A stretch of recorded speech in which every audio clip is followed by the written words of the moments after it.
Siguiendo con el tema, tenemos la demanda del mercado.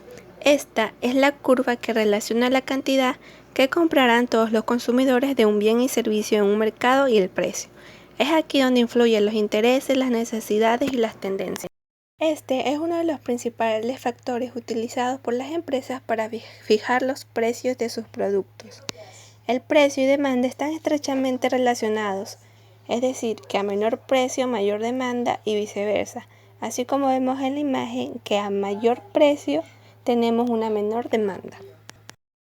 Tenemos aquí de la demanda del individuo a la demanda del mercado, que estos pueden obtenerse las curvas de demanda del mercado sumando las curvas de demanda de todos los consumidores de ese mercado.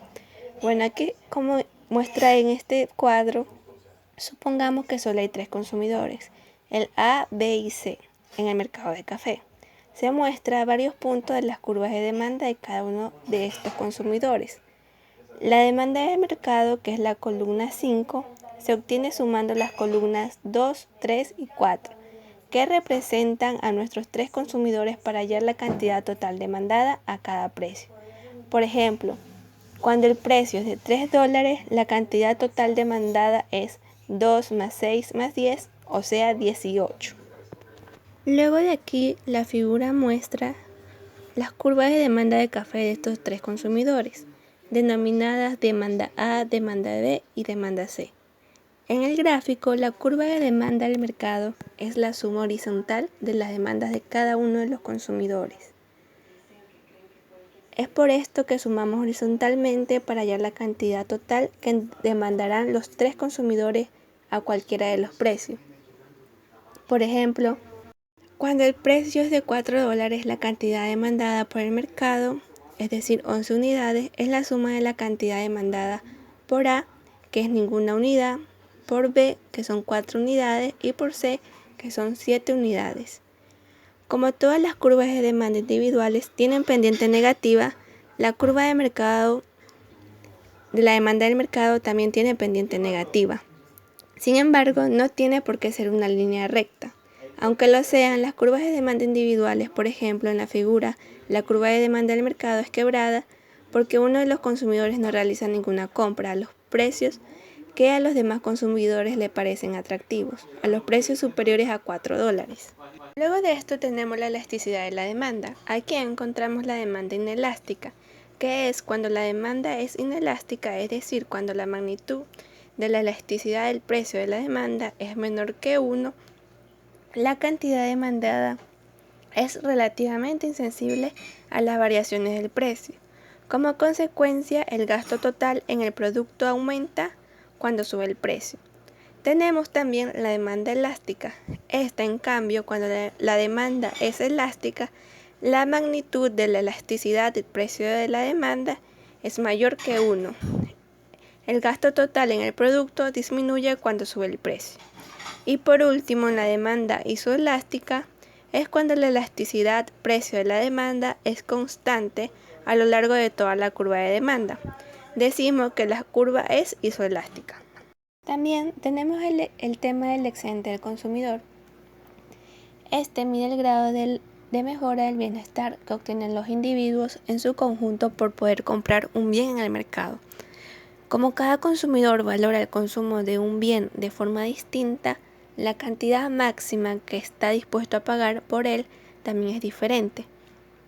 El excedente del consumidor es la diferencia entre la cantidad máxima que está dispuesto a pagar un consumidor por un bien y lo que paga realmente. Bueno, supongamos, por ejemplo, que un estudiante hubiera estado dispuesto a pagar $13 por una entrada para un concierto de rock. Aunque solo tuviera que pagar $12, la diferencia de un dólar es su excedente del consumidor. Cuando sumamos los excedentes del consumidor de todos los consumidores que compran el bien, obtenemos una medida del excedente agregado del consumidor. El excedente del consumidor y la demanda puede calcularse fácilmente si se conoce la curva de demanda. Para ver la relación entre la demanda y el excedente del consumidor, examinamos la curva de demanda de entradas para un concierto por parte de una persona que representamos en la figura. Aunque el análisis siguiente se refiere a una curva de demanda individual, también se aplica un razonamiento parecido a una curva de demanda del mercado. Trazando la curva de demanda de tal manera que se parezca más a una escalera que a una línea recta, podemos calcular el valor que obtiene este consumidor comprando diferentes cantidades de entradas. Cuando el estudiante decide el número de entradas que va a comprar, puede razonar de la siguiente manera. La primera entrada cuesta $14, pero vale 20. Esta valoración de $20 se obtiene utilizando la curva de demanda para hallar la cantidad máxima que pagará por cada entrada adicional. $20 es la cantidad máxima que pagará por la primera. Entonces, merece la pena comprar la primera entrada porque genera $6 de excedente, una vez descontado el coste. También merece la pena comprar la segunda porque genera un excedente de $5, es decir, 19 menos 14. La tercera genera un excedente de $4. Sin embargo, la cuarta genera un excedente de $3 solamente. La quinta genera un excedente de 2 y la sexta genera un excedente de 1 solamente.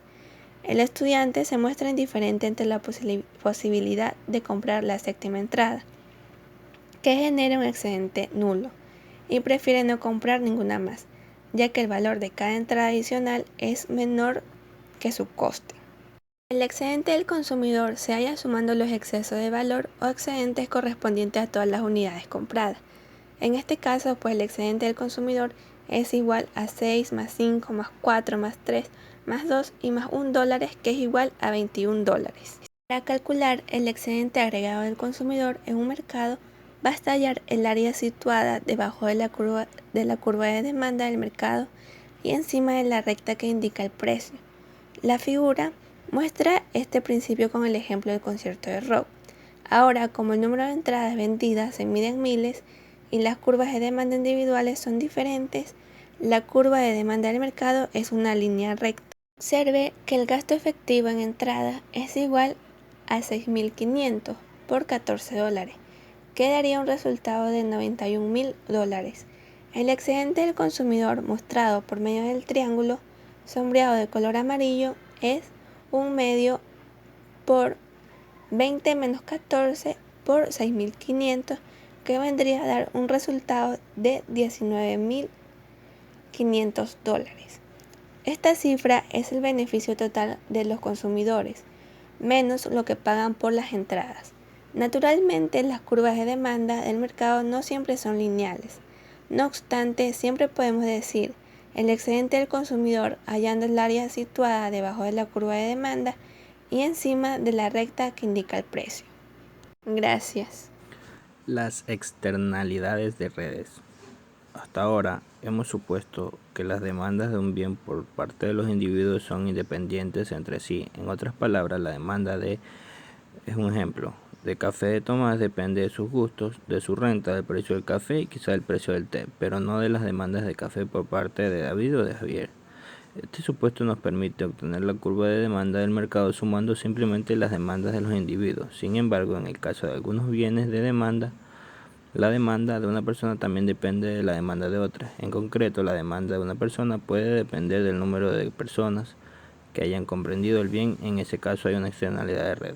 Las externalidades de redes pueden ser positivas o negativas. Existe una externalidad de red positiva si la cantidad de un bien demandada por un consumidor representativo aumenta en respuesta al crecimiento de compras. En caso contrario, existe una externalidad de red negativa. El efecto Snob. Las externalidades de redes a veces son negativas. Consideremos el efecto Snob, que se refiere al deseo de tener bienes exclusivos o únicos. La cantidad demandada de un bien Snob es mayor cuantas menos personas lo tengan. Las obras de arte raras, los automóviles deportivos de diseño especial y la ropa a la medida son bienes Snob. El valor que tiene para mí un cuadro o un automóvil deportivo es parte del prestigio del estatus y la exclusividad que confiere el hecho de que pocas personas no tengan uno. Eso es el efecto Snob.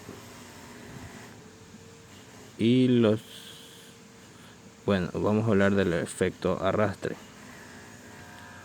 Un ejemplo de externalidad de red positiva es el efecto arrastre. el deseo de estar a la moda, de tener un bien porque casi todo el mundo lo tiene, o sea, de permitirse un capricho. El efecto arrastre suele producirse con los juguetes de los niños, por ejemplo, los juegos de videos de Nintendo. De hecho, explotar este efecto es un importante objetivo de la comercialización y la publicidad de estos juguetes. También suele ser la clave del éxito en la venta de ropa.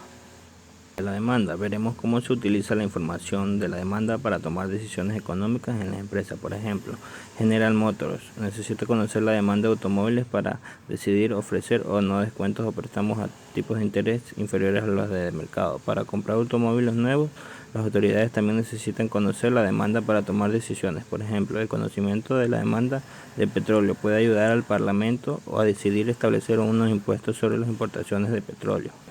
Método estadístico de estimación de la demanda. Las empresas suelen utilizar datos de mercado basados en recursos reales de la demanda. El método estadístico de estimación de la demanda, cuando se utiliza correctamente, puede ayudar a las investigadoras a diferenciar la influencia de variables como la renta y los precios de otros productos en la cantidad demandada de un producto.